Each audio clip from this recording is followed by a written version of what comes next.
بص معايا كده يا صديقي. الخبر ده بيقول إن المرور الغربية مسك الطفل ده سايق عربية محملة خط طنطا قطور يعني.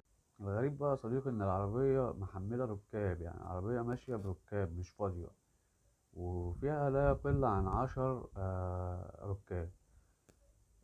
ازاي؟ انا عايز اعرف ازاي الناس ديت او الركاب دول ركبوا. يعني الناس دي شايله المسؤوليه زيها زي الطفل المفروض. يعني المفروض الناس دي كبيره وواعيه ومتعلمه بدرجه يعني كافيه ان هم يعرفوا ان ده طفل وما ينفعش يركبوا معاه، حتى خوفا عليه هو، بلاش خوفا على انفسهم، يعني خوفا على نفس على الطفل. يعني لو انت مش خايف على نفسك خاف على.